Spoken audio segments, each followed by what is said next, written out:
ಈಗ ಒಂದೊಂದ್ ಏರಿಯಾದಾಗ ಟವರ್ ಇರುದಿಲ್ಲಪ್ಪ, ಇಲ್ಲಿ ಸ್ವಲ್ಪ ನಾವು ಶಕ್ತಿನಗರದೇವ್ರಿ. ಎಲ್ಲಾರ ಮುಂದುವರ್ಲಪ್ಪ. ಓಂ ನಮಃ ಶಿವಾರಿ. ಈಗ ನಾವು ಕೈವಲ್ಯ ಪದ್ಧತಿ ಒಳಗೆ ಬರುವಂತ ಶಿವಕಾರುಣ್ಯ, ಜೀವ ಮತ್ತು ನೀತಿ ಮೂರನ್ನ ಹೇಳಿ ಈಗ ಯೋಗ ಪ್ರತಿಪಾದನಾ ಸ್ಥಳದೊಳಗ ನಾವು ಅದ್ರಾಗೂ ಕೂಡ 5 ಭಾಗಗಳನ್ನ ನಾವು ಕೇಳ್ಕೊಂಡು ಬಂದೇವೆ. ಒಂದು ಮಂತ್ರ ಯೋಗ, ಒಂದು ಲಯ ಯೋಗ ಮತ್ತು ಈಗ ಹಠ ಯೋಗ. ಹಠ ಯೋಗದೊಳಗನು ಕೂಡ ಇಲ್ಲಿ ಏನ್ ಹೇಳೋರು ಅಂದ್ರ, ಇಲ್ಲಿ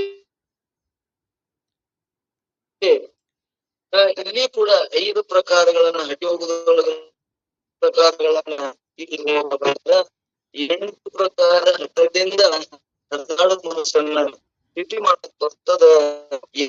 ಮಾತೇನಂದ್ರಿಲ್ಲ, ಯಾರಿಗೆ ವಯಸ್ಸಿನ ಅನುಗುಣವಾಗಿ ಮುಖಾಂತರ ಈ ಹಠಯೋಗವನ್ನು ಸಾಧಿಸಕ್ ಬರ್ತದ ಅನ್ನುವಂಥದ್ದನ್ನ ಇಲ್ಲಿ ಇಲ್ಲಿ ಯಾವ್ದಪ್ಪ ಹಠ ಯೋಗದೊಳಗ ಮೊದಲನೇ ಪದ 12ನೇ ಪದ ಏನ್ ಹೇಳ್ಕೊತ ಬಂದಾರ ಇಲ್ಲಿ ಅಂದ್ರ, ಅವು ಅಲ್ಲಿ ಶಿವಕಾರುಣ್ಯ ಮತ್ತು ಜೀವ ಸಂಬಂಧ ಇದ್ರಾಗೆ ಹಠ ಯೋಗದೊಳಗ ಕೂಡ ಇಲ್ಲಿ 5 ಸ್ಥಳಗಳನ್ನು ಮಾಡಿದ್ರು ಕೂಡ 12ನೇ ಪದ ನೋಡಿದ ಹಠ ಯೋಗದೊಳಗ 12ನೇ ಪದವನ್ನ ನಾವು ಚರ್ಚೆ ಮಾಡ್ಕೊಂಡು ಹೋಗೋಣ. ಯೋಗದೊಳ 8 ಭೇದವಾಗಿ ತೋರ್ಪುವನು ತಿಳಿಯುವುದಾಗದು, ಪ್ರಮಾಣವಿದು ಮುಕುತಿ ಗಳಿಸುವ ಅಧಿಕಾರವು ಅನ್ನುವಂಥದ್ದನ್ನ ಹೇಳ್ಕೊತ ಬಂದಾರ. ಇಲ್ಲಿ ಯೋಗದಾಗ 8 ಭೇದವಾಗಿ ಹೇಳ್ಕೊತ ಬಂದಿನಿ ಕೇಳ್ರಿ ಅನ್ನುವಂಥದ್ದನ್ನ ಇಲ್ಲಿ ಅವ್ರು ಹೇಳ್ಕೊತ ಹೊಂಟಾರ. ಇಲ್ಲಿ ಏನಂದ್ರ ಮುಕುತಿ ಗಳಿಸುವ ಅಂದ್ರೆ ಮೋಕ್ಷನ ಇಚ್ಛಿಸುವ, ಅಧಿಕಾರ ಅಂದ್ರೆ ಶ್ರೇಷ್ಠರು. ಆಗಮ ಪ್ರಮಾಣದಿಂದ, ಆಗಮ ಪ್ರಮಾಣದಾಗಿ ಹೇಳಿದ್ದನ್ನ ಇಲ್ಲಿ ನಾ ಹೇಳ್ತೀನಿ ಕೇಳ್ರಿ. ಇದು ಹಠಯೋಗದೊಳಗ 8 ಭಾಗಗಳನ್ನ ಭೇದವಾಗಿ ಹೇಳ್ಕೊತ ಬಂದಾರ.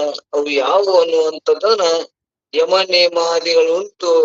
8 ಯಮ, ನೇಮ, ಆಸನ, ಪ್ರಾಣಾಯಾಮ, ಪ್ರತ್ಯಾಹಾರ, ಧ್ಯಾನ, ಧಾರಣ, ಸಮಾಧಿ ಅನ್ನುವಂಥದ್ದನ್ನ 8 ಪ್ರಕಾರ ಭಿನ್ನ ಭಿನ್ನವಾಗಿ ಕಾಣಿಸುವುದು.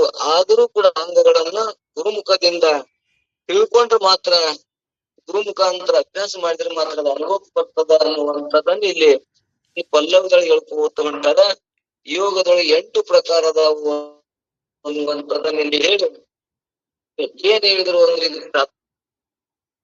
ಟೀಕರ ಮಾಡಿದ್ರು ಬಹಳ ಸರಳವಾದ ಟೀಕಾ ತತ್ವನ ಬರ್ತಾರ. ಯೋಗ ಯೋಗ ಹೇಳಿ ಈಗ ಹಠಯೋಗವನ್ನು ಹೇಳುತ್ತಾರೆ. ಇದರಿಂದ ಸಾಧಿಸತಕ್ಕ ಯೋಗಕ್ಕೆ ಹಠಯೋಗ ಎನ್ನುತ್ತಾರೆ. ಈ ಹಠಯೋಗದಲ್ಲಿ 8 ಅಂಗಗಳುಂಟು, ಅವು ಭಿನ್ನ ಭಿನ್ನವಾಗಿರುತ್ತವೆ. ಮೋಕ್ಷವನ್ನು ಇಚ್ಛಿಸತಕ್ಕವರು ಆಗಮ ಪ್ರಮಾಣಗಳ ಮೂಲಕ ಅವುಗಳನ್ನು ತಿಳಿಯತಕ್ಕದ್ದು ಅನ್ನುವಂಥದ್ದನ್ನ ಆಗಮ ಪ್ರಮಾಣಗಳ ಮುಖಾಂತರ ಹೇಳಿದ್ದನ್ನ ನೀವು ತಿಳ್ಕೊರಿ ಅಂತದನ್ನ ಇದೆ ಹೇಳ್ಕೊತ. ಅವು ಯಾವ ಯಮ, ನೇಮ, ಆಸನ, ಪ್ರಾಣಾಯಾಮ ಮತ್ತು ಇನ್ನು ಅವು ಕೂಡ ಇಲ್ಲಿ ಒಂದ ಎಲ್ಲವನ್ನು ಬಿಡಿಸಬಹುದ. ಯಮ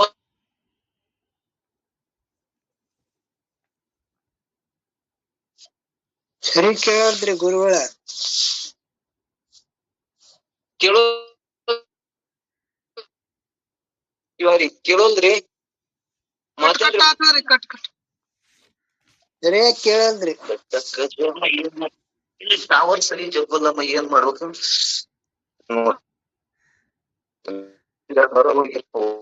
ಶಿವಾರಿ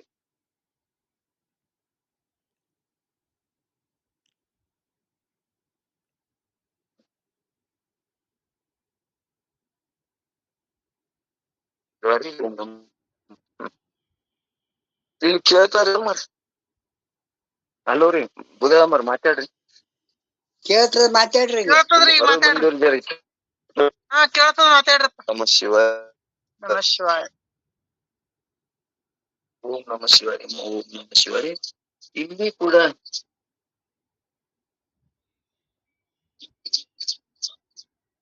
ಇಲ್ಲಿ 8 ಪ್ರಕಾರವಾದಂತ ಯಮದೊಳಗನು ಕೂಡ 10 ಪ್ರಕಾರವನ್ನು ಇಲ್ಲಿ ತಿಳಿಸ್ಕೋತ ಹೋಗೋರದಾರ. ಇಲ್ಲಿ ಏನ್ ಹೇಳಿದ್ರು ಅಂದ್ರ, ವಿಧಿ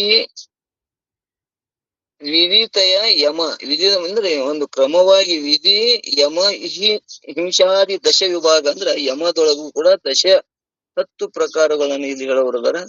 ನೇಮದೊಳಗೂ ಕೂಡ ಅಲ್ಲಿ ಕೂಡ ನಾ ಹೇಳ್ಕೊತ ಹೋಗೋಣ. ಈ ವಿಧಿ ನೇಮ ಇದು ತಪೋ ವಿಧಾನವಾಗಿ ಪಂಚಯುಗ ಸಮೇತವು ಪದುಳ ಆಸನವೇ ಮಹತ್ಫಲಾದಿ ನಿಖಳ ಮುಖವೆನ್ನುವ ದ್ವದವಿ ರೇಚಕಾದಿ ಸಪ್ತ ರೂಪವನ್ನು ನಿರೋಧನ ಮುಖಾಂತರ ಅಂದ್ರೆ ಸಪ್ತ ರೂಪ. ಇವು ರೇಚಕಾದಿಗಳು ಅವು 7 ಪ್ರಕಾರದವು. ಇವು ಎಲ್ಲವನ್ನು ನಾವು ಹೇಳ್ತೀನಿ ಕೇಳ್ರಿ ಎನ್ನುವಂಥದ್ದನ್ನು ಇಲ್ಲಿ ಹೇಳೋರದಾರ.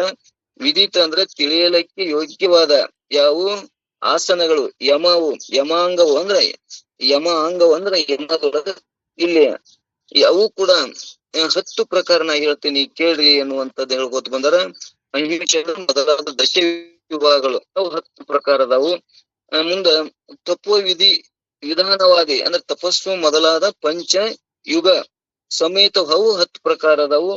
ಪದುಳ ಸೌಖ್ಯವಾದ ಆಸನವು ಮಹತ್ಫಲಾದಿ ಶ್ರೇಷ್ಠವಾದ ಪದ್ಮಾಸನ ಮೊದಲಾದ ನಿಖಳ ಮುಖವೆನಿಪುವುದು. ಅಂದ್ರೆ ಇಲ್ಲಿ ಪದ್ಮಾಸನದೊಳಗೂ ಕೂಡ 84 ಆಸನಗಳನ್ನ ಹೇಳ್ಕೊತ ಬರ್ತಾ ಅಂತವೆಲ್ಲವನ್ನು ನಾ ಹೇಳ್ತೀನಿ ಕೇಳ್ರಿ. ಅನಂತ ಪ್ರಕಾರವಾಗಿ ಇರುವವು. ಹಸು ಪ್ರಾಣ ನಿರೋಧನಕ್ಕಂದ್ರೆ ಇವು ಪ್ರಾಣವಾಯುವನ್ನ ತಡೆ ಹಿಡಿದಕ್ಕ ಇನ್ನೂ ಕೂಡ ರೇಚಕ ಪೂರಕ ಕುಂಭಕ ಮೊದಲಾದ ಸಪ್ತರೂಪ ಅವು 7 ಪ್ರಕಾರ ವಿಧಿಗಳನ್ನು ಹೇಳ್ತೀನಿ ಕೇಳ್ರಿ ಅನ್ನುವಂಥದ್ದನ್ನ ಇಲ್ಲಿ ಈ 1ನೇ ನುಡಿಯೊಳಗೆ ಹೇಳ್ಕೊತ ಬಂದಾರ. ಇವು ಎಲ್ಲವೂ ಕೂಡ ಗುರು ಮುಖಾಂತರ ಒಂದು ವಯಸ್ಸಿನ ಅನುಗುಣವಾಗಿ ಇದನ್ನು ಮಾಡಿದ್ರೆ ಮಾತ್ರ ಹೃದಯ ಮನಸ್ಸನ್ನ ಸ್ಥಿತಿ ಆಗ್ತದ. ಈಗ ನಮಗ ಇವು ಎಲ್ಲರಿಗೆ ಅನ್ವಯ ಆಕ್ಕವನು ಅಂದ್ರೆ ಇಲ್ಲ. ಇವು ಮನಸ್ಸನ್ನು ನಮ್ಗೆ ಈಗ ಸ್ವಾಧೀನ ಬಂದದ. ನಾವು ಈಗ ಬಿಟ್ಟು ಬಿಡದೆ ಸತ್ಸಂಗಕ್ಕೆ ಬರ್ತೇವಿ, ಬಿಟ್ಟು ಬಿಡದೆ ನಾವು ಕೇಳ್ತೇವೆ ಅಂದ್ರೆ ನಮ್ಮ ಮನಸ್ಸು ನಮ್ಮ ಸ್ವಾಧೀನದಾಗ ಅದ. ಮನಸ್ಸು ಚಂಚಲಿತ್ತು ಅಂದ್ರೆ ನಾವ್ ಈ ಕಡೆ ಸತ್ಸಂಗಕ್ಕೆ ದಿನ ಬರ್ತಿದಿಲ್ಲ. 1 ದಿವ್ಸ ಬರುದು, 4 ದಿವ್ಸ ಬಿಡುದು. ನಮ್ ಮನಸ್ಸು ಏನಾಕಿತ್ತು ಹರಿದಾಡ್ತಿತ್ತು ಅಂದ್ರೆ ಇದು ಒಮ್ಮೆ ಇದನ್ನ ಕೇಳ್ಬೇಕು, ಒಮ್ಮೆ ಮತ್ತೊಂದು ಬ್ಯಾರೆ ಕೇಳ್ಬೇಕು, ಒಂದೊಂದು ಭಕ್ತಿ ಹೇಳ್ತಾರ ಭಕ್ತಿ ಹೋಗ್ಬೇಕಂತ ಮನಸ್ಸು ಹರಿದಾಡ್ತಿತ್ತು. ಈಗ ನಾವು ಎಷ್ಟೇ ಅಲ್ಲಿ 40-50 ಮಂದಿ ಆದ್ರೂ ನಾವು ಬಿಟ್ಟು ಬಿಡದೆ ಬರ್ತೇವಂದ್ರ ನಮ್ಮ ಮನಸ್ಸು ಇದ್ರಾಗ ಏನಾಗ್ಯದ ಸ್ವಾಧೀನ ಅದ. ನಮಗೇನ್ ಅದ್ರದ ಅವಶ್ಯ ಇಲ್ಲ ಅನ್ನುವಂಥದ್ದನ್ನ ನಾವು ತಿಳ್ಕೊಂಡು ಅದರ ಅರ್ಥವನ್ನ ಅದನ್ನ ಏನ್ ಹೇಳ್ತಾರ ಎಷ್ಟ್ ಚಂದ ಹೇಳ್ತಾರಲ್ಲ, ಹಿಂಗ್ ಮಾಡುವುದ್ರಲಿಂದನೂ ಕೂಡ ಮನಸ್ಸು ಲಯ ಆಗ್ತದಲ್ಲ ಅನ್ನುವಂಥದ್ದನ್ನ ನಾವು ಬರೀ ತಿಳ್ಕೊಳ್ಳೋಣ. ಇದನ್ನ ಮಾಡಾಕ ಸ್ವಲ್ಪ ನಾವ್ ಎಲ್ಲರೂ ಇಲ್ಲಿ ಏನಪ್ಪಾ ಅಂದ್ರೆ ಗುಟ್ನಾಗಿರೋರು ನಮ್ಗೆ ಎಷ್ಟು ಸಾಧ್ಯ ಅದ ಒಂದೊಂದರೊಳಗ. ಇವತ್ತ ಯಮ ನೇಮಾದಿಗಳೊಳಗ 10 ಹೇಳ್ಕೋತ ಹೋಗ್ತಾರ. 10ರೊಳಗ ನಮ್ಗೆ ಎಷ್ಟು ಸಾಧ್ಯ ಅದಾವು ಅದನ್ನ ನಾವ್ ತಿಳ್ಕೊಂಡು ನಮ್ ಮನಸ್ಸು ಸ್ಥಿತಿಯಾಗಿತ್ತು ಲಯ ಈಗ ಬರ್ತಿತ್ತು ಅಂದ್ರ ಅದ್ರ ಅವಶ್ಯ ಇಲ್ಲ. ಇನ್ನ ನಮ್ ಮನಸ್ಸು ಚಂಚಲತೆ ಇತ್ತು, ಇನ್ನ ಏನೇನು ಅದ್ರಾಗ ಪಾಡಕ್ಕದ ಇದ್ರಾಗ ಸುಖ ಆಕ್ಕದ, ಮನಸ್ಸಿನ ಹೊಯ್ದಾಡ್ತಿತ್ತು ಅಂದ್ರ ಅವ್ರು ಮಾಡ್ಲೇಬೇಕಾಕ್ಕದ. ಇಲ್ಲಿ ನಮ್ಗ ಒಂದಿಷ್ಟು ಸ್ವಾಧೀನ ಬಂದಿತ್ತಂದ್ರ ಅವ್ರದ ಅವಶ್ಯ ಇಲ್ಲ ಅನ್ನುವಂಥದ್ದನ್ನ ನಾವೇ ತಿಳ್ಕೊಳ್ಳೋದಿಲ್ಲ. ಇಲ್ಲಿ ನಮ್ಗ ನಾವೇ ಪ್ರಮಾಣ ಅನ್ನುವಂಥದ್ದನ್ನ ಇಲ್ಲಿ ತಿಳಿಸಿ ಮುಂದ್ 10 ರೀತಿ ಹೆಂಗಾಗ್ತದ ಅನ್ನುವಂಥದ್ದು ಹೇಳ್ತಾರೆ ಇಲ್ಲಿ. ವಿದಿತ ಯಮಹಿಂಸಾದಿ ದಶ ವಿಭಾಗವಿರುವುದು ತಿಳಿಲಿಕ್ಕೆ ಯೋಗ್ಯವಾದ ಯಮಗಳಲ್ಲಿ 10 ಪ್ರಕಾರ ಉಂಟು. ಅವು ಯಾವ್ಯಾವ ಅಂದ್ರ ಶರೀರದಿಂದ ಒಂದು ಯಮಕ್ಕ 10 ಪ್ರಕಾರ ಹೇಳ್ಕೊತ ಹೋಗ್ಯಾರ ನೋಡ್ರಿ. ನೋಡ್ರಿ ಎಷ್ಟು ಸ್ವಚ್ಛವಾಗಿ ತಿಳಿಯುವಂಗ ಸ್ಪಷ್ಟ ಹೇಳ್ಯಾರ. ನಮ್ಮಲ್ಲಿ ನಾವು ತಿಳ್ಕೊಳಕ, ನಮ್ಮಲ್ಲಿ ದೋಷಗಳನ್ನ ನಾವು ಹುಡ್ಕಾಕ್ ಎಲ್ಲಿ ಮತ್ತೊಂದು ಕೇಳುವುದೇ ಬೇಕಾಗಿಲ್ಲ. ಇಲ್ಲಿ ಏನ್ ಹೇಳ್ತಾರ ಅವರು, ಶರೀರ ವಾಣಿ ಮನಸ್ಸುಗಳೆಂಬ ತ್ರಿಕರಣಗಳಿಂದ ಪರರಿಗೆ ನೋವುಂಟು ಮಾಡದೆ ಅಂದರೆ ಶರೀರದಿಂದ ತಾಂಡನ ಮಾಡೋದು ವಾಣಿ. ಇದು ಶರೀರದಿಂದ ತಾಂಡನ ಮಾಡೋಣ, ವಾಣಿಯಿಂದ ನಿಷ್ಠುರ ಮಾತನಾಡುವುದು, ನಿಂದ ಮಾಡುವುದು, ಮನಸ್ಸಿನಿಂದ ಅನಿಷ್ಟ ಚಿಂತನೆ ರೂಪದಿಂದಲೂ ಅನ್ಯರಿಗೆ ದುಃಖನುಂಟು ಮಾಡುವುದಕ್ಕೆ ಏನಂತಾರೆ ಇದಕ್ಕ ಅಹಿಂಸ ಅಂತ ಹೇಳ್ಕೊತ ಬಂದಾರ. ಇಲ್ಲಿ ಯಾವುದಪ್ಪ ಅಂದ್ರ ಯಮದೊಳಗುನು ಕೂಡ ಇಲ್ಲಿ 10 ಪ್ರಕಾರ ಅಹಿಂಸ ಮತ್ತು ಸತ್ಯ ಅನ್ನುವಂಥದ್ದನ್ನ 10 ಪ್ರಕಾರ ಇಲ್ಲಿ ಅವ್ರು ಬರ್ಕೋತ ಹೋಗ್ಯಾರ. ನಾವು ನೋಡ್ಕೊಂಡು ಹೋಗ್ಬಿಡೋದು. ಕಿವಿ ಮ್ಯಾಗ ಬಿದ್ದದಪ್ಪ ಅಂದ್ರ ಕೂಡ ನಮಗ ನಾವು ಇದನ್ನ ಕೇಳೇವಲ್ಲ ಒಂದ್ ಸಂದರ್ಭದಾಗ ನಮ್ಗ್ ಸ್ಮರಣಕ್ ಬಂದ್ಬಿಡ್ತದ. ಇವು 10 ಪ್ರಕಾರ ಯಾವಪ್ಪ ಅಂದ್ರ ಅಹಿಂಸ ಮತ್ತ ತಾನು ಕಂಡ ಕೇಳಿದ್ದನ್ನು ಕಂಡಂತೆ ಕೇಳದಂತೆ ಅನ್ಯರಿಗೆ ದುಃಖವಾಗದಂತೆ ಮಿತವಾಗಿ ನುಡಿಯುವುದು ಇದು ಸತ್ಯ. ಇದು ಸತ್ಯ ಮಾತನಾಡುವುದು ಅದು ಅಹಿಂಸ. ಮತ್ತೊಬ್ಬರಿಗೆ ಕಾಯದಿಂದ ವಾಣಿಲಿಂದ ಮನಸ್ಸಿನಿಂದ ಅನ್ಯರಿಗೆ ನೋವಾಗದಂತಿರುವುದೇ ಅಹಿಂಸಾ ಅನ್ನುವಂಥದ್ದು ಹೇಳ್ಕೊತ ಬಂದಾರ. ತನಗೆ ಎಷ್ಟೇ ಆಪತ್ತು ಬಂದಾಗೂ ಕೂಡ ಶರೀರದಿಂದ ವಾಣಿಯಿಂದ ಮನಸ್ಸಿನಿಂದ ಅನ್ಯರ ತೃಣಾದಿಗಳಿಂದಲೂ ಸಹ ಆಸೆ ಮಾಡದುದೇ ಅಸ್ಥಿಯ ಮತ್ತು ತ್ರಿಕರಣಗಳಿಂದ ಸ್ತ್ರೀ ಸಂಘರಹಿತವಾದದ್ದು ಅದು ಬ್ರಹ್ಮಚಾರ್ಯ ಎನಿಸಿಕೊಳ್ಳುತ್ತದ. ಮತ್ತೆ ಅದರೊಳಗೆ ಬ್ರಹ್ಮಚಾರಿ ಒಳಗೂ ಮತ್ತೆ 2 ಪ್ರಕಾರ ಹೇಳ್ತಾರೆ. ಋತುಮತಿಯಾದ ಕಾಲವನ್ನು ಅರಿತು ತನ್ನ ಸ್ವಸ್ತ್ರೀಯರೊಡನೆ ರಿಕ್ರಿಕೀಡೆ ಮಾಡುವುದೇನುಂಟು ಅದು ಮಿತ ಬ್ರಹ್ಮಚಾರಿವೆಂದು ಹೇಳಿಸ್ಕೊಳ್ತದ. ಮತ್ತು ಕ್ಷಮೆ ಶತ್ರುಗಳ ತ್ರಿಕರಣಗಳಿಂದ ಪರಪೀಡುತ್ತಿದ್ದರೂ ಕ್ಷೋಭೆ ಬುದ್ಧಿ ಉಳ್ಳನಾಗದಿರುವುದೇ ಕ್ಷಮೆ ಎಂದೆನಿಸ್ಕೊಳ್ತದ. ಆನಂತರ ಧನವು ಕಳುವಾದರೂ ಧಾನ್ಯವು ಲೂಟಿಯಾದರೂ ಮಕ್ಕಳು ಮೃತ್ಯುರಾದರೂ ಮಿತ್ರರು ಅಪನಂಬಿಕೆ ಮಾಡಿದರೂ ಕೂಡ ಸ್ತ್ರೀ ಮೊದಲಾದ ವಿಷಯಗಳು ಯೋಗವನ್ನು ಹೊಂದಿದರೂ ಅವುಗಳಲ್ಲಿದ್ದ ರಾಗದಿಂದ ಮನಸ್ಸನ್ನು ಕಿಂಚಿತ್ತಾದರೂ ವಿಕಾರವನ್ನು ಹೊಂದರೆ ಪರ್ವತದ ಶಿಖರಂತಿರಲು ಅದು ಧೈರ್ಯ ಅನ್ನುವಂಥದ್ದನ್ನ ಹೇಳ್ಕೊತ ಬಂದಾರ. ಇಲ್ಲಿ ಎಂತ ಧೈರ್ಯ ಇರಬೇಕು ಅಂದ್ರ ನಮ್ಮ ಮನೆಯೊಳಗಿಂದ ಎಷ್ಟೇ ಲೂಟಿ ಆಗ್ಲಿ ಮತ್ತು ಧನ ಕಳವಾಗ್ಲಿ ಮತ್ತು ಮಿತ್ರರು ಅಪನಂಬಿಕೆ ಮಾಡಿ ನಮ್ಮ ಮ್ಯಾಗ ಏನೋ ತಪ್ಪು ತಿಳ್ಕೊಳ್ಳಿ ಮತ್ತು ಇನ್ನ ಇವು ಏನೋ ಮಕ್ಕಳ ಸತ್ರು ಕೂಡ ಮನಸ್ಸನ್ನ ದುಃಖದಿಂದ ಇರಲಾದೆ ಇರುವುದು ಧೈರ್ಯ ಅನ್ನುವಂಥದ್ದನ್ನ ಹೇಳುವರದಾರ.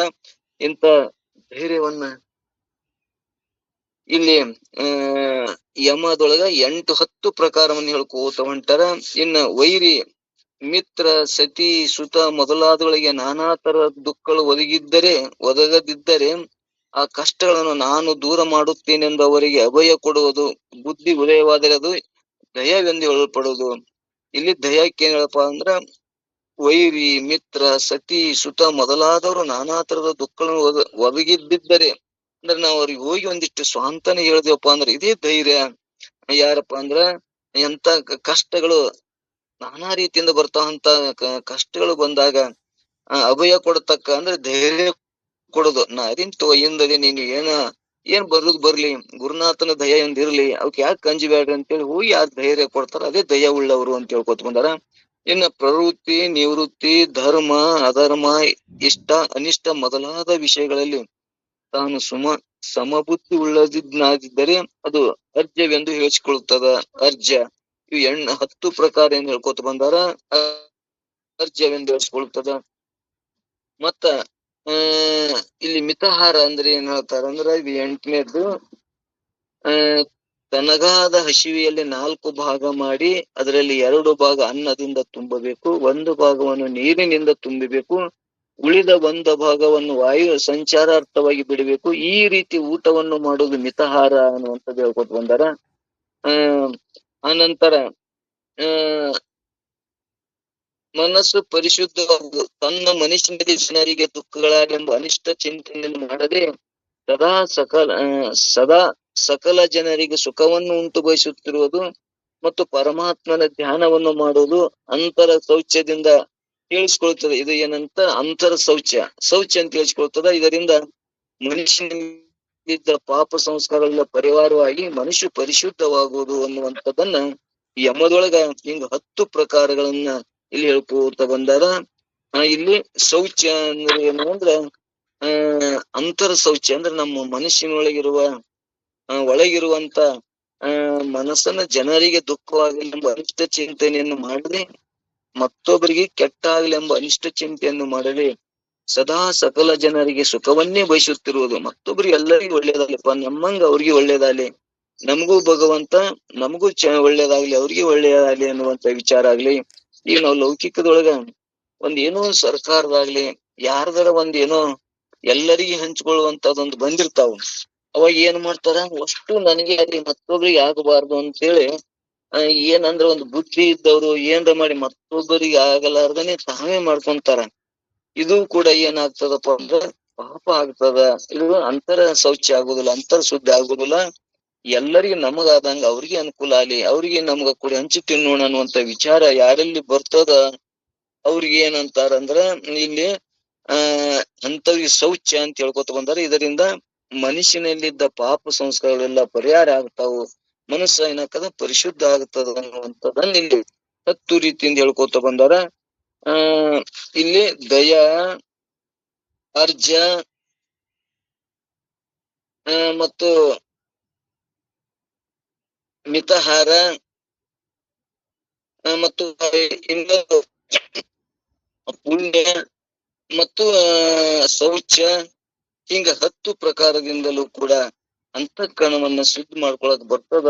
ಯಮವನ್ನ ಇಲ್ಲಿ ಅಷ್ಟಾಂಗ ಯೋಗದೊಳಗ ಹಿಂಗ ಇಲ್ಲಿ ಹಠಯೋಗದಿಂದ ಇದನ್ನ ಸಾಧಿಸುದು. ಎಲ್ಲರಿಗೂ ಇದು ಸಾಧ್ಯ ಆಗೋಲ್ಲ. ಹಠಯೋಗದಿಂದ ಮನಸ್ಸನ್ನ ಸ್ಥಿತಿ ಆಗ್ಲಿಲ್ಲ ಅಂದ್ರ, ಮನಸ್ಸನ್ನ ಹರಿದಾಡ್ತಿದ್ವು ಅಂದ್ರ ಈ ರೀತಿಯಿಂದ ಹಿಂಗ ಹಠಯೋಗದಿಂದ ಮನಸ್ಸನ್ನ ನಿಯಂತ್ರಣ ಮಾಡಕ್ ಬರ್ತದ ಅನ್ನುವಂಥದ್ದನ್ನ ಹಿಂಗ ಹೇಳ್ಕೋತ ಹೋಗ್ತಾರ.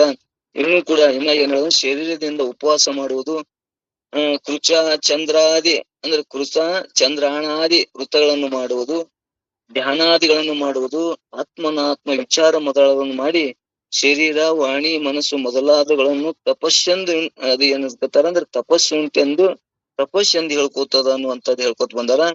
ಅಂದ್ರೆ ಶರೀರದಿಂದ ಉಪವಾಸ ಮಾಡುವುದು ಅಂದ್ರೆ ಉಪವಾಸ ಅಂದ್ರೆ ಒಂದ್ ವಾರಕ್ಕೊಮ್ಮೆ ಅಲ್ಲಿ ಆರೋಗ್ಯ ದೃಷ್ಟಿಯಿಂದನೂ ಒಳ್ಳೇದು. ಮನಸ್ಸುನು ಕೂಡ ಅದಕ್ಕೆ ಹೆಂಗ್ ಬೇಕಂಗ ಊಟ ಹಾಕೋದ್ರಿಂದ ಅದು ಕೂಡ ಏನಾಗ್ತದ, ತಾಮಸ ಬುದ್ಧಿ ಒಳ್ಳೇದಾಗ್ತದ.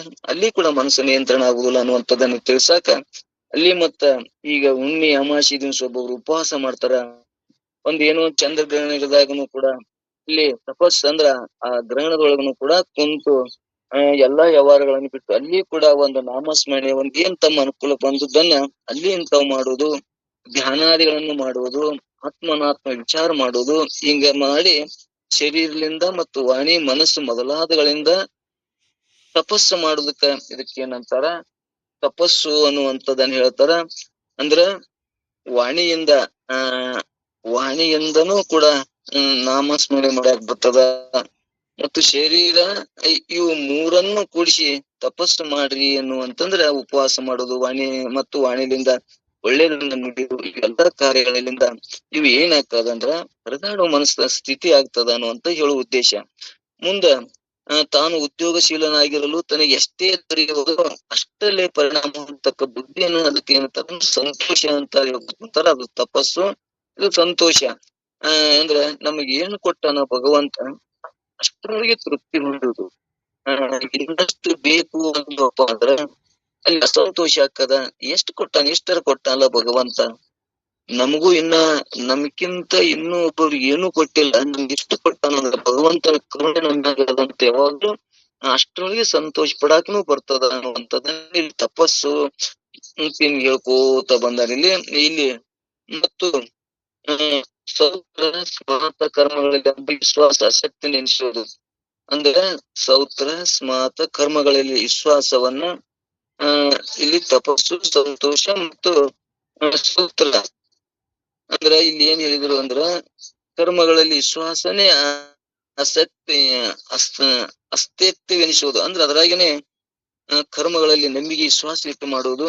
ಮತ್ತು 4ನೇದು ದೇಶ ಕಾಲ ಪಾತ್ರ ಅಪಾತ್ರಗಳನ್ನು ವಿಚಾರ ಮಾಡಿ ತಾನು ನ್ಯಾಯದಿಂದ ಗಳಿಸಿದ ಧನಾದಿ ವಸ್ತುಗಳನ್ನು ಪ್ರೀತಿಯಿಂದ ಕೊಡುವುದೇನುಂಟು ಅದು ದಾನವೆಂದು ಸೋತು ಬರ್ತದೆ. ಅಂದ್ರೆ ಇವತ್ತ ವಚನ ಸರ್ವಜ್ಞನು ಒಂದು ವಚನ ಹೇಳ್ಕೊತ ಬಂದಾನ. ಇವತ್ತು ಅನೇಕ ಮಂದಿನೂ ಕೂಡ ಯಾರಿಗೆ ಎಷ್ಟು ದಾನ ಕೊಟ್ಟರು ಯೋಗ್ಯ ಆಗ್ತದ ಬೇಡ. ಇವತ್ತ ನಮಗ ಒಂದು ಸ್ಥಿತಿ ಎಣ್ಣೆ ಹಾಕ್ಬೇಕಾಗಿರ್ತದ. ಎಣ್ಣೆ ಬಾಳದಂತೇಳಿ ನಾವು ಸುರುದೇವಂದ್ರ ಆ ದೀಪನು ಆರ್ಬೇಕದ. ಅದಕ್ಕೆ ಎಷ್ಟು ಬೇಕು ಅನ್ನುವಂಥದ್ದನ್ನ ತಿಳಿದು ಒಂದು ಚಮಚೆ ಎಣ್ಣೆ ಹಾಕಿದ್ರೆ ಹೆಂಗ್ ದೀಪ ಉರಿತದ.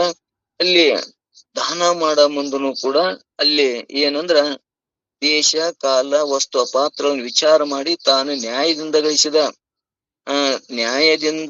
ಗಳಿಸಿದಂತ ಹಣವನ್ನ ದಾನಗಳನ್ನು ಮಾಡುವುದರಿಂದ ಅದು ನಮಗ ಪುಣ್ಯ ಒದಗ್ತದ ಅನ್ನುವಂಥದ್ದನ್ನ ಇಲ್ಲಿ ಹೇಳಬರ್ದಾರ. ಇಲ್ಲಿ ನಾವು ಏನೋ ದುಡಿಲಾರ್ದೆ ಯಾರೋ ಗಳಿಸಿದ ಹಣವನ್ನ ಹೆಸರಿಗಾಗಿ ಕೀರ್ತಿಗಾಗಿ ಮಾಡುವುದು ಅದು ದಾನ ಅಲ್ಲ. ಇವತ್ತೇನೋ ಒಬ್ಬ ಭಿಕ್ಷುಕ ಬಂದಾನ, ಅವ ಭಿಕ್ಷುಕಗ ಈಗ ನಮ್ದೊಂದು ಆನಿ ಅದಂತ ಅಂತೇಳಿ ಆನಿ ಕೊಟ್ರ ಅವಾಗ ಏನ್ರ ಉಪಯೋಗ ಆಗ್ತದನ ಅಂದ್ರ ತನ್ನ ಹೊಟ್ಟಿನೇ ತುಂಬಿಸುವುದಿಲ್ಲ. ಅಂದ್ರೆ ಯಾವ ಕಾಲಕ್ಕೆ ಯಾರಿಗೆ ಏನು ದಾನ ಕೊಟ್ರು ಉಪಯೋಗ ಆಗ್ತದ. ಭಿಕ್ಷುಕನಿಗೆ ಒಂದಿಷ್ಟು ಅಂತೂ ತನ್ನ ಕೊಟ್ರ ಅವಾಗ ಬಹಳ ಆನಂದ ಆಗ್ತದ. ಇನ್ನೊಬ್ಬಗ ಯಾವ್ದೋ ಒಂದು ಗುರು ಕಾರ್ಯ ಒಳ್ಳೆ ಕಾರ್ಯ ಮಾಡ ಮುಂದೆ ಅಲ್ಲಿ ಏನ್ ದಾನ ಕೊಡ್ಬೇಕು ಅನ್ನುವಂಥದ್ದನ್ನ ವಿಚಾರ ಮಾಡಿ ಕೊಡ್ಬೇಕು. ಏನಂತಾರ ಅಂದ್ರೆ ಇಲ್ಲಿ ಇದಕ್ಕ ದಾನ ಅಂತಾರ ಅನ್ನುವಂಥದ್ದನ್ನ ಇಲ್ಲಿ ಹೇಳ್ಕೊತ ಬಂದಾರ. ಆ ನಂತರ ಐದನೇದ್ ಏನ್ ಹೇಳ್ತಾರ, ಶಿವನು ತಾನೆಂದು ಮನುಷ್ಯನಲ್ಲಿ ಪೂಜಿಸುವುದೇನುಂಟು ಅದು ಈಶ್ವರ ಪೂಜೆ ಎಂದು ಹೇಳ್ಕೊಳ್ತದ. ರಾಗದ್ವೇಷಾದಿಗಳಿಂದ ರಹಿತವಾದ ಮನಸ್ಸು, ಕೆಟ್ಟ ಸುಳ್ಳ ಭಾಷಣಗಳಿಂದ ರಹಿತವಾದ ವಾಕು, ಹಿಂಸಾದಿ ಕರ್ಮಗಳಿಂದ ರಹಿತವಾದ ಶರೀರ, ಈ ರೀತಿ ತ್ರಿಕರಣ ಶುದ್ಧದಿಂದಿರುವುದೇ ಈಶ್ವರ ಪೂಜೆ ಅನ್ನುವಂಥದ್ದು ಹೇಳ್ಕೊತ ಬಂದಾರ. ಇಲ್ಲಿ ಏನಂದ್ರ, ಶಿವನೇ ತಾನೆಂದು ಮನುಷ್ಯನಲ್ಲಿ ಪೂಜಿಸುವುದೇನುಂಟು ಅದು ಈಶ್ವರ ಪೂಜೆ ಅಂತ ಹೇಳಿಸ್ಕೊಳ್ತದ. ಅಥವಾ ರಾಗ ದ್ವೇಷಗಳಿಂದ ರಹಿತವಾದ ಮನಸ್ಸು, ಕೆಟ್ಟ ಸುಳ್ಳ ಭಾಷೆಗಳಿಂದ ರಹಿತವಾದ ವಾಣಿ, ಹಿಂಸಾದಿ ಕರ್ಮಗಳಿಂದ ರಹಿತವಾದ ಶರೀರ, ಈ ರೀತಿ ತ್ರಿಕರಣ ಶುದ್ಧದಿಂದಿರುವುದೇ ಈಶ್ವರನ ಪೂಜೆ ಎನ್ನುವಂಥದ್ದನ್ನ. ಈಶ್ವರ ಪೂಜೆ ಏನು ಅಂದ್ರ, ಇಲ್ಲಿ ಮೊದಲಿಗೆ ನಾವ್ ಏನ್ ಹೇಳ್ತೀವಿ ಅಂದ್ರ, ಮೊದಲಿಗೆ ಅಲ್ಲಿ ದೇವ್ರದನ, ಇಲ್ಲಿ ಅದನ, ಹಂಗದನ, ಬೆನ್ನು ಮಾಡಿ ಅಲ್ಲಿ ಕಲ್ಲಾಗದನ, ಮಣ್ಣಾಗದನ, ಅಲ್ಲದನ, ಗೋಪುರದಾಗದನ ಹೇಳ್ತೀವಿ.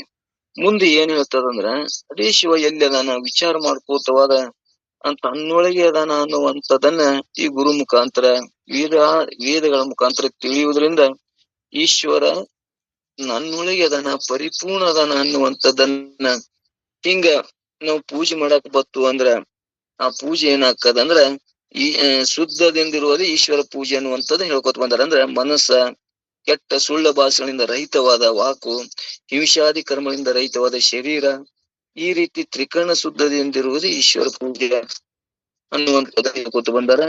ಇನ್ನ ಸತ್ಯ ಜ್ಞಾನ ಅನಂತ ಲಕ್ಷಣವಾದ ಬ್ರಹ್ಮದ ನನ್ನ ಪ್ರತ್ಯಾನ್ಮತ ಸ್ವರೂಪನಾಗಿರುವನೆಂದು ತಿಳಿಯುವುದೇ ಸಿದ್ಧಾಂತ ಶ್ರವಣವು.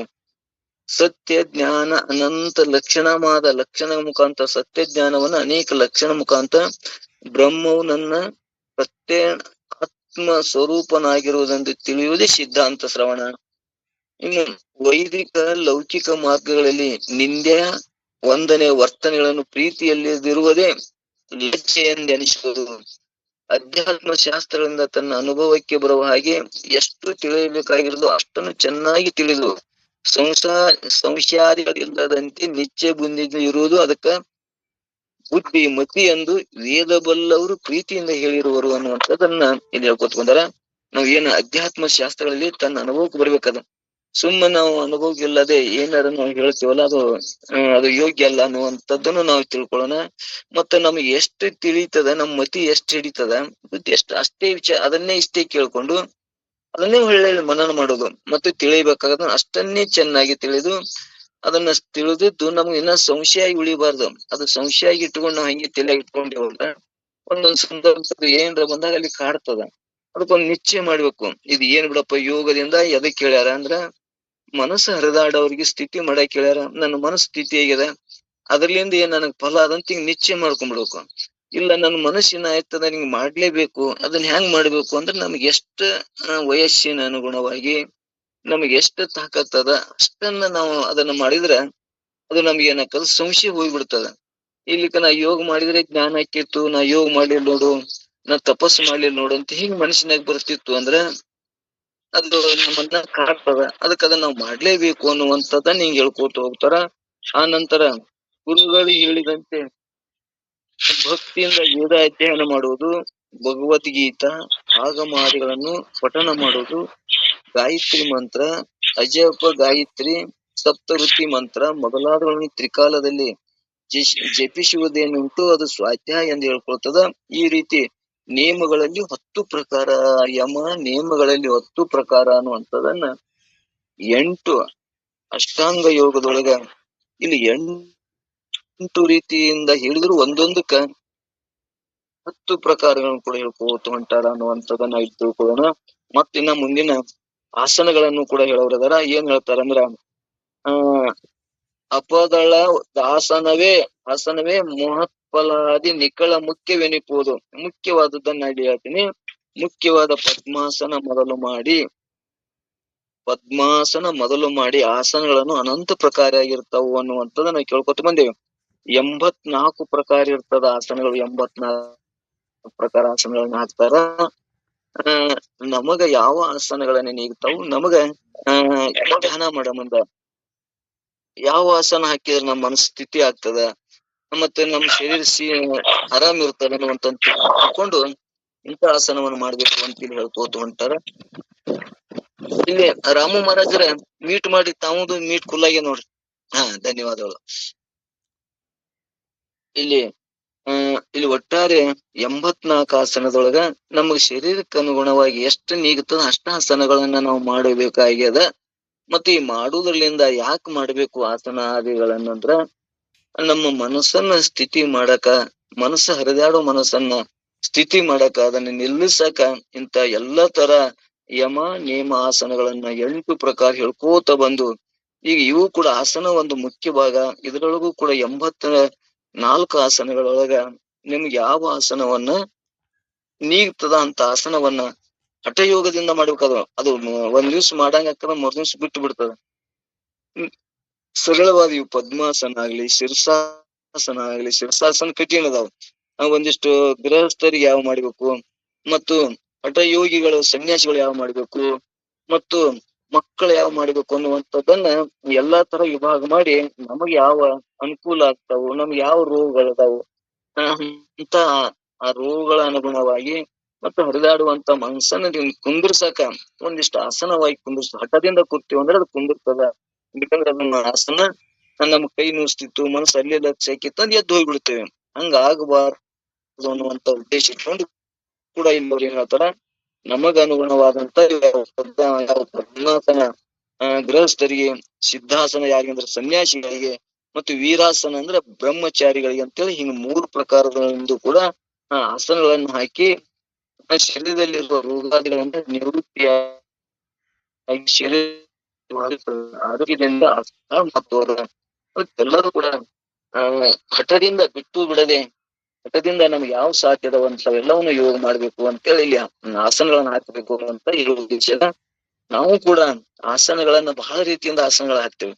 ಹಾಕೋದ್ರಲಿಂದ ಏನ್ ಆಗ್ತದ ಅಂದ್ರೆ ಸ್ವಲ್ಪ ರೋಗ ರುಜಿನಗಳು ಕಮ್ಮಿ ಇರ್ತದ, ಮತ್ತು ಹರಿದಾಡುವ ಮನಸ್ಸು ಆಸನದಿಂದ ಸ್ವಾಧೀನ ಆಗ್ತದ. ಇದು ಹಠಯೋಗ ಯೋಗದಿಂದ ಮನಸ್ಸನ್ನು ನಿಯಂತ್ರಣ ಮಾಡಕ್ ಬರ್ತದ ಅನ್ನುವಂಥದ್ದನ್ನ ಇಲ್ಲಿ ಹೇಳ್ಕೊತ ಬಂದ್ರು.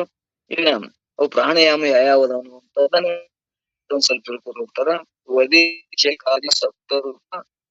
ಇರುವುದನ್ನ ಅಂದ್ರೆ ಪ್ರಾಣಾಯಾಮ 2 ಪ್ರಕಾರ ಇರ್ತದ.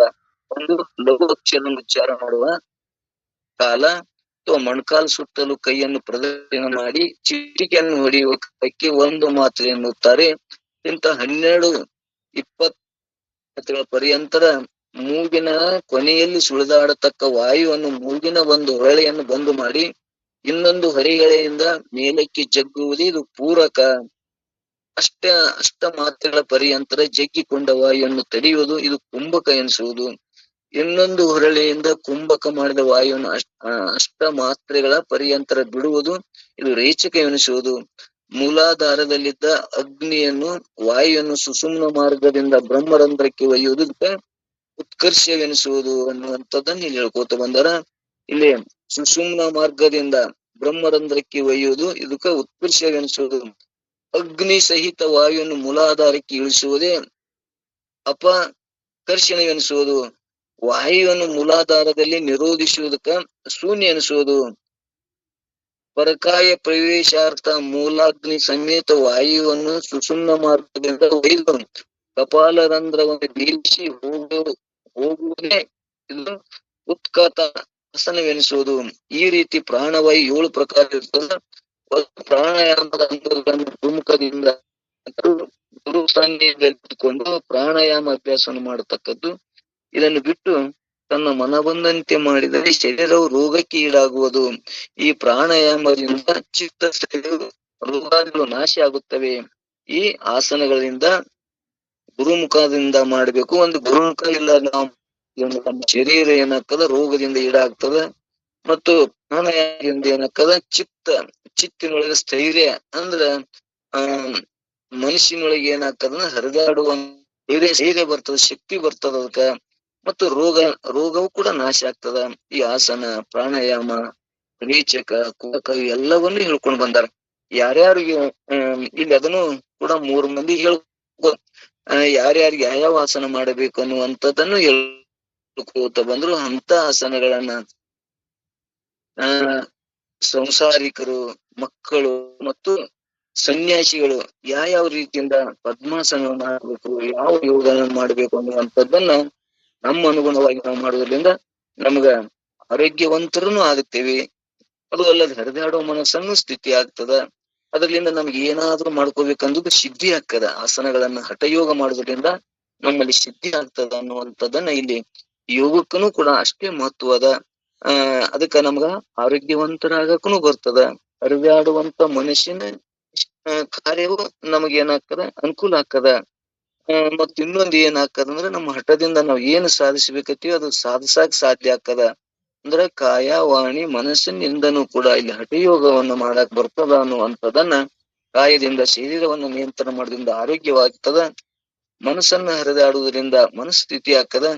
ಇದನ್ನ ಮಾಡೇ ತೀರುವುದರಿಂದ ಸಿದ್ಧಿನೂ ಆಗ್ತದ. ಯಾವುದಾದ್ರೂ ಒಂದು ನಮ್ಗ ಇಂಥದ್ದನ್ನ ಹಠದಿಂದ ಮಾಡೇಬೇಕು ಅಂದ್ರ ಆ ಯೋಗವನ್ನ ಮಾಡುವುದರಿಂದ ಅದು ನಮ್ಗೆ ಸಿದ್ಧಿನೂ ಆಗ್ತದ. ಗುರು ಮುಖಾಂತರ ಅಭ್ಯಾಸ ಮಾಡುವುದರಿಂದ ಅನ್ನುವಂಥದ್ದನ್ನ ಇಲ್ಲಿ ಹೇಳ್ಕೋತ ಬಂದಾರ. ಇಲ್ಲಿ ಮುಂದ ನಾಳೆಗೆ ಮತ್ತೆ ಎರಡನೇದ್ದನ್ನ ನೋಡ್ಕೊತ ಹೋಗೋಣ. ಈ ಒಂದನೇದ್ರೊಳಗ ಸ್ವಲ್ಪ ಆಸನಗಳ ಸ್ವಲ್ಪ ನಮ್ಗೆಲ್ಲರಿಗೆ ಗುರ್ತಾಗ್ಲಿ ಆಸನಗಳು ಎಷ್ಟ ಅದಾವ ಅನ್ನುವಂಥದ್ದನ್ನ 84 ಆಸನಗಳದಾವು. ಮತ್ತು ಇಲ್ಲಿ ಕುಂಭಕ ಮತ್ತು ಇಲ್ಲಿ ಇನ್ನೊಂದು 3 ಭಾಗ ಹೇಳ್ಕೊತ ಬಂದ್ರು. ರೇಚಕ, ಪೂರ್ವಕ, ಕುಂಭಕ. ಅದನ್ನ ಹೆಂಗ್ ಮಾಡ್ಬೇಕು ಅನ್ನುವಂಥದ್ದನ್ನು ಕೂಡ ಹೇಳ್ಕೊತ ಬಂದ್ರು.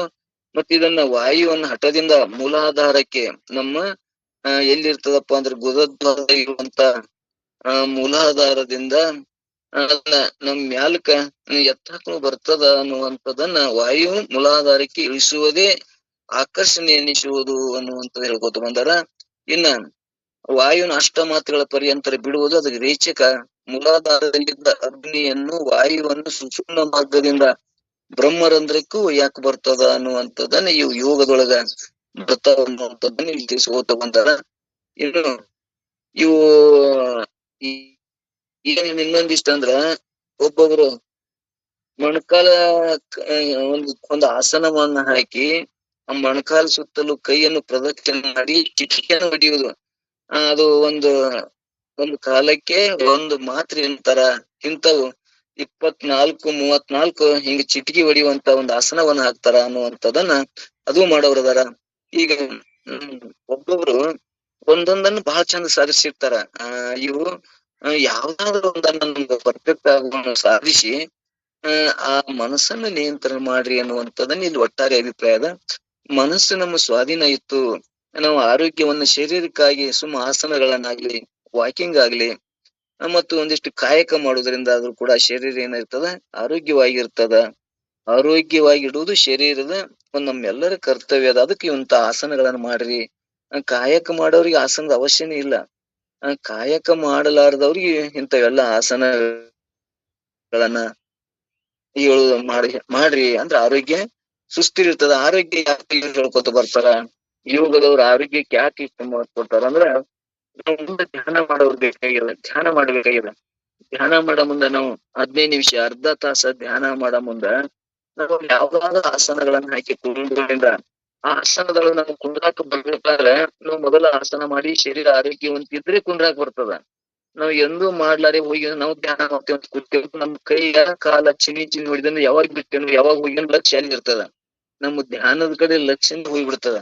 ಅದಕ್ಕೆ ಈ ಆಸನಗಳನ್ನು ಮಾಡುವುದರಿಂದ ಆರೋಗ್ಯವಂತರಾಗುದು, ಆರೋಗ್ಯವುಳ್ಳವರಾಗಬೇಕಾದ್ರೆ ಇವು ಆಸನಗಳನ್ನ ಮಾಡ್ಲೇಬೇಕು ಅನ್ನುವಂಥದ್ದನ್ನ ಇಲ್ಲಿ ಹೇಳ್ಕೋತ ಬಂದಾರ. ಇನ್ನೊಂದ್ ಸ್ವಲ್ಪ ಇದ್ರಾಗ ಏನ್ರ ಚರ್ಚೆ ಅಂದ್ರೆ ಇದು ಮಾಡುವುದು ಹಠಯೋಗದಿಂದ ಕರ್ಮಗಳನ್ನ ಮಾಡೋದು. ಇವು ಎಲ್ಲ ಯೋಗಾಸನಗಳನ್ನು ಪ್ರಾಣಾಯಾಮಗಳನ್ನಾಗ್ಲಿ ಮತ್ತು ಇವ್ರು ಎಂಟು ಏನ್ ಹೇಳ್ಕೊತ ಬಂದಾರ ಯಮ ನೇಮ ಆಸನಗಳನ್ನ ಒಂದೊಂದ್ರಾಗಿನೇ ನಮ್ಗ್ ತಿಳ್ಕೊಳಕ್ ಇಷ್ಟ ಹೇಳ್ಕೊತ ಬಂದಾರ. ಮತ್ತಿಷ್ಟ ಎಲ್ಲಿ ಯೋಗ ಪ್ರತಿಪಾದನಾ ಸ್ಥಳ ಬಿಟ್ರು ಮತ್ತೆ ಎಲ್ಲಿ ಹೇಳಿಲ್ಲ. ಇಂಥವ್ 10 ಒಂದೊಂದ್ರ ಯಮದೊಳಗ್ 10 ರೀತಿಯಿಂದ ಹೇಳ್ಕೊತ ಬಂದಾರ ಅನ್ನುವಂಥದ್ದನ್ನ ನಾವೆಲ್ಲರೂ ತಿಳ್ಕೊಂಡು ನಾವು ನಮ್ಗೆ ಯಾವ್ದು ಯೋಗ್ಯ ಅದ ಮನಸ್ಸನ್ನ ಸ್ಥಿತಿ ಮಾಡಕ, ಯಾವುದ್ರಲ್ಲಿ ನಮ್ಮ ಮನಸ್ಸನ್ನ ನಿಂದ್ರಿಸಾಕ್ ಬರ್ತದ ಅಂತ ಯೋಗವನ್ನಾಗ್ಲಿ ಹಠದಿಂದ ಅದನ್ನ ಸಾಧಿಸಿ ನಮ್ಮ ಮನಸ್ಸನ್ನ ಮತ್ತು ದೇಹವನ್ನ ಸ್ವಸ್ಥವಾಗಿಡುವುದು, ಗಟ್ಟಿಯಾಗಿ ಮಾಡ್ಕೊಂಡು ಮುಂದೆ ನಾವು ಯೋಗದಿಂದ ಧ್ಯಾನಾದಿಗಳಿಂದ ಮನಸ್ಸನ್ನ ಆ ಬ್ರಹ್ಮನಲ್ಲಿ ಸ್ಥಿತಿ ಮಾಡಕ್ ಬರ್ತದ. ಸ್ಥಿತಿ ಮಾಡುವುದೇ ಇದು ಮೋಕ್ಷ ಅನ್ನುವಂಥದ್ದನ್ನ ಈ ಹರಿದಾಡು ಮನಸ್ಸನ್ನ ಬ್ರಹ್ಮನೊಳಗೆ ಲಯ ಮಾಡುದು, ಆತ್ಮನೊಳಗೆ ಲಯ ಮಾಡುವಂತ ಕೌಶಲ್ಯ ಗುರ್ತಾಯ್ತು ಅಂದ್ರ ಯೋಗದಿಂದ ಅದೇ ನಮಗೆ ಏನಾಗ್ತದ ಅಂದ್ರ ಮೋಕ್ಷ ಅನ್ನುವಂಥದ್ದನ್ನ ಇವರು ಕೂಡ ಹೇಳ್ಕೊತ ಬಂದಾರ. ಮುಂದ ಜ್ಞಾನ ಪ್ರತಿಪಾದನ ಸ್ಥಳಗ ಇಲ್ಲಿ ಹೇಳ ಮುಂದೆ ಇದಕ್ಕೆ ಮೋಕ್ಷ ಅಂತ ಹೇಳ್ಬೇಕು ಹೇಳ್ತಾರ. ಆದ್ರ ಈ ಹರಿದಾಡುವ ಮನಸ್ಸು ಮತ್ತೊಮ್ಮೆ ನಾವು ಪ್ರಪಂಚಕರಿರೋದ್ರಿಂದ ವೃತ್ತಿ ಹೊರಗು ಬರುವುದರಿಂದ ಮತ್ತ ಅದು ವೃತ್ತಿ ಹೊರಗಿನ ಆಕಾರ ಆಗ್ತದ. ಆದ್ರೆ ಜ್ಞಾನವೇ ಕೊನೆಗೆ ಏನ್ ಹೇಳ್ತಾರ, ಜ್ಞಾನದಿಂದ ಈ ಮನಸ್ಸಾದಿಗಳನ್ನ ಸುಳ್ಳು ಮಾಡ್ಕೊಳ್ಳೋದು. ಮನಸ್ಸನೇ ಸುಳ್ಳು ಅಂದಾಗ ಮನಸ್ಸೇ ನಿನಗಿಲ್ಲ, ಆತ್ಮನೇ ನೀನದಿ ಅಂತ ಆತ್ಮಜ್ಞಾನದಾಗ ಮನಸ್ಸು ನಿನಗೆ ಎಲ್ಲಿ ಬರ್ತದ, ಯೋಗಿಗಳು ಎಲ್ಲಿ ಬರ್ತಾವ ಅನ್ನುವಂಥದ್ದನ್ನ ಮತ್ತೆ ಜ್ಞಾನದೊಳಗ ಮತ್ತಿಟ್ಟು ಗಟ್ಟಿ ಮಾಡ್ತಾರ. ಇವು ಮೊದಲೇ ಬೇಕು ಮತ್ತೆ ಹೇಳ್ತೀರಿ ಬೇಕಂತ ಹೇಳ್ತೀರಿ, ಮುಂದೆ ಇವ್ರು ಅವಶ್ಯ ಇಲ್ಲ ಅಂತಿರಲ್ಲ ಅಂದ್ರೆ ನಮ್ಗೆ ಸ್ಥಿತಿ ಆಗುತ್ತಾನ ಆ ಊರ್ ಮುಟ್ಟುತ್ತಾನ ಇವು ಬೇಕು. ಈ ಊರ್ ಮುಟ್ಟಿಂದ ನಮ್ ನಿಚ್ಚುಣಿಕೆ ಮ್ಯಾಳಿ ಹಾಕುತ್ತಾನ ನಿಚ್ಚುಣಿಕೆ ಬೇಕು, ಮ್ಯಾಳಿ ಅವಶ್ಯ ಅನ್ನೋದ್ರಿಲ್ಲ. ಹಂಗ ಇವು ನಮ್ ಮನಸ್ಸ ಸಾಧನೆ ಇತ್ತು ಕಂಟ್ರೋಲ್ ಇತ್ತು ಅಂದ್ರೆ ಮಾಡೋ ಅವಶ್ಯ ಇಲ್ಲ. ಎಲ್ಲಾರ ಸಂಬಂಧ ಇವ್ರು ಮಾಡೋದು ಜ್ಞಾನ, ಇವ್ರು ಮಾಡೋದು ಬಿಡು, ನೇಮ್ ಇಲ್ಲ, ವಿಧಿ ನೇಮಗಳು ಇರುದಿಲ್ಲ. ಮಾಡ್ಲೇಬೇಕು ಅಂತೇಳಿ ವಿಧಿ ನೇಮ್ ಇರುದಿಲ್ಲ. ವಿಧಿ ನೇಮ್ ಯಾವಾಗ ಅಂದ್ರೆ ನಮಗ ಆ ಮೆಟ್ಟಕ್ ಹೋಗುತ್ತಾನ, ಆ ಸ್ಥಾನಕ್ ಹೋಗುತ್ತಾನ ಇವ್ ನೇಮಗಳನ್ನ ಹಿಡಿದು ಹಠಯೋಗದಿಂದ ಮಾಡ್ಲೇಬೇಕು ಇಲ್ಲಿ ಯೋಗಗಳನ್ನು ಕೂಡ ಅಚ್ಚುಕಟ್ಟಾಗಿ ಹೇಳ್ಕೊತ ಬಂದಾರ. ಅದಕ್ಕೆ ನಾವು ಎಲ್ಲರೂ ಅಷ್ಟು ಸಾಧ್ಯವಿದ್ದಷ್ಟು ನಮ್ಗೆ ಯಾವ ಆಸನಗಳಾಗ್ಲಿ, ಇವು ಪ್ರಾಣ ಪ್ರತ್ಯಾಗ್ಲಿ ಮತ್ತು ಇವು ರೇಚಕ ಕುಂಭಕ ಪೂರ್ವಕಗಳನ್ನಾಗ್ಲಿ ಇವು ಮಾಡುವುದರಿಂದ ನಮಗ ಅನೇಕ ಆಸನಗಳು ಹೇಳ್ತಾರೆ. ನಾವು ಮುಂದೆ ಹೇಳೋದಾರ ಮುಂದಿನ ನುಡಿಯೊಳಗೆ ಅನೇಕ ರೀತಿಗಳಿಂದ ಇವು ಎಲ್ಲವೂ ಕೂಡ ಒಬ್ಬೊಬ್ರು ನಾವು ನೋಡ್ತೇವೆ. ನಮಗೆಲ್ಲಾ ಗುರ್ತಿತ್ತು ಅಂದ್ರೆ ನಮ್ಗೆ ಅಷ್ಟು ಮಹತ್ವ ಇರಂಗಿಲ್ಲ. ಒಬ್ರು ಒಂದೊಂದೇ ತಿಳ್ಕೊಂಡಿರ್ತಾರ, ಒಂದೇ ತಿಳ್ಕೊಂಡು ಅದನ್ನೇ ಶ್ರೇಷ್ಠ ಅಂತಾರ. ಅದು ಒಂದಿದ್ರೆ ಸಾಕು, ಉಳ್ಕದ್ ಯಾವ್ದು ಬೇಕಾಗಿಲ್ಲ ಅಂತ ಒಬ್ಬರು ತಮ್ಮದೇ ಆದದ್ದು ವಿಚಾರ ಮಾಡ್ತಿರ್ತಾರ. ಆದ್ರೆ ಇಲ್ಲಿ ವೇದಾಂತ ಹಿಂಗಿಲ್ಲ, ಎಲ್ಲಾ ಪರಿಚಯ ಮಾಡಿಕೊಡ್ತದ. ನೀನು ಎದಕ್ಕಾದ್ರ ಅವಶ್ಯ ಅದ ಅದನ್ನ ಮಾಡು, ಉಳ್ಕದ್ ಅವಶ್ಯ ಇಲ್ಲದ ಅವ್ರು ಮಾಡ್ತಾರಂತ ನಾವು ಮಾಡಕ್ ಹೋದ್ರ ಅದು ನಮ್ಗೆ ಅಪ್ರಯೋಜನ ಆಗ್ತದ. ನಮಗೇನ್ ಅವಶ್ಯ ಅದ ಅಂದ್ರೆ ಈ ಅಂಗಡಿ ಒಳಗ ಮಾಡಿರ್ತಾರ, ಎಲ್ಲಾ ಹೇಳ್ಯಾರಂತ ನಾವ್ ಎಲ್ಲಾ ತಗೊಂಡ್ ಬರೋಲ್ಲ. ನಮ್ಗ ಮನಿ ಅವಶ್ಯ ಅದ, ನಮಗ್ ಎಷ್ಟು ಅವಶ್ಯ ಅದ ಅಷ್ಟನ್ನೇ ನಾವ್ ಹೆಂಗ ಖರೀದಿ. ಇಲ್ಲಿ ಹರಿದಾಡೋ ಮನಸ್ಸನ್ನ ಸ್ಥಿತಿ ಮಾಡಿ ಯಾವ್ದ್ರಿಂದ ನಮಗ್ ಸಾಧ್ಯ ಅದ, ಅವ್ರು ಮಾಡ್ತಾರಂತೇಳಿ ನಾವು ಕೊಂಡ್ಕೊಳಕ್ ಬರಲ್ಲ. ನಮಗ್ ಯಾವ್ದು ಬೇಕಾಗ್ಯದ, ನಮ್ ತಾಕತ್ ಎಷ್ಟದ ಅದನ್ನಷ್ಟ ಮಾಡುವುದೇ ಯೋಗದ ಉದ್ದೇಶ ಅನ್ನುವಂಥದ್ದನ್ನ ನಾವ್ ಇಲ್ಲಿ ಗಟ್ಟಿ ಮಾಡ್ಕೊಳ್ಳೋಣ. ನಮ್ಗ ಅದು ಬರುದಿಲ್ಲ, ಅವ್ರು ಮಾಡೋದು ಹಠ ಯೋಗ ನಮಗ್ ಬರುದಿಲ್ಲ. ಸನ್ಯಾಸಿಗಳು ಹಠ ಯೋಗ ಹೇಳ್ಯಾರ, ಹಠ ಯೋಗ ನಾವ್ ಮಾಡ್ತೇವನು ಪ್ರಪಂಚಕರಿಗೆ ಏನಾರ ಸಾಧ್ಯ ಅದ ಅನ್ನೋದ್ರ ಇಲ್ಲ. ನಮಗ್ ಯಾವ ಸಾಧ್ಯ ಅದ ಮತ್ತ ಒಂದ್ ವೇಳೆ ಮನಸ್ಥಿತಿನೇ ಆಗಿತ್ತು ಅಂದ್ರೆ ಅದ್ರ ಅವಶ್ಯನೇ ಇಲ್ಲ ಅನ್ನುವಂಥದ್ದನ್ನ ನಾವ್ ಎಲ್ಲರೂ ಸ್ಪಷ್ಟ ಮಾಡ್ಕೊಳ್ಳೋಣ.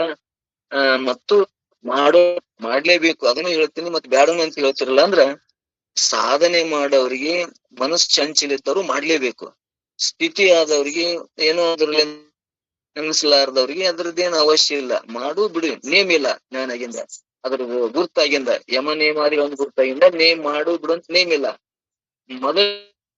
ಮೊದಲು ಮಾಡಬೇಕು ಅನ್ನುವಂಥದ್ದನ್ನ ಹಂಗೆ ಹೇಳ್ಕೊತ ಬಂದಾರ ಅನ್ನುವಂಥದ್ದನ್ನ ನಾವು ತಿಳ್ಕೊಳ್ಳೋಣ. ಅಂತ ಯೋಗದಿಂದ ನಮ್ಮ ಹರಿದಾಡೋ ಮನಸ್ಸನ್ನ ಸ್ಥಿತಿ ಮಾಡಿ ಆ ಬ್ರಹ್ಮನಲ್ಲಿ ಮನಸ್ಸನ್ನ ಲಯ ಮಾಡುವುದು ಯೋಗ ಪ್ರತಿಪಾದಿಸಿದ ಉದ್ದೇಶ ಅದನ್ನ ತಮ್ಮೆಲ್ಲರಲ್ಲಿ ತಿಳಿಸಿ ಇವತ್ತಿನ ಸತ್ಸಂಗದೊಳಗೆ ಇವತ್ತು ಸ್ವಲ್ಪ ಹಂಗಾಗಿ ನೀರ್ ಕುಲ್ ಆಗಿದ್ದು ಮತ್ತೊಂದು ಟವರ್ ಜಗ್ಲಾರ್ದು ಕೂಡ ಇದು ಬಂದು ಅವು ಎಲ್ಲಕ್ಕೂ ಕೂಡ ತಾವೆಲ್ಲರೂ ಕ್ಷಮಿಸ್ತೀರಿ ಅಂತ ಭಾವ ಇಟ್ಟುಕೊಂಡು ನನ್ನೊಂದೆರಡು ಮಾತುಗಳನ್ನ ಸಿದ್ಧಾರ್ಥ ಪಾದ ತರ್ಪಿಸಿ ಮುಕ್ತಾಯ ಮಾಡ್ತೀವಿ. ಈ ಕಾರ್ಯಕ್ರಮ ಭಾಗಿಯಾದಂತ ತಮ್ಮೆಲ್ಲರಿಗೂ ಕೂಡ ಭಕ್ತಿ ಶರಣ. ಓಂ ನಮಃ ಶಿವಾಯ, ಓಂ ನಮಃ ಶಿವಾಯ, ಓಂ ನಮಃ ಶಿವಾಯ, ಓಂ ನಮಃ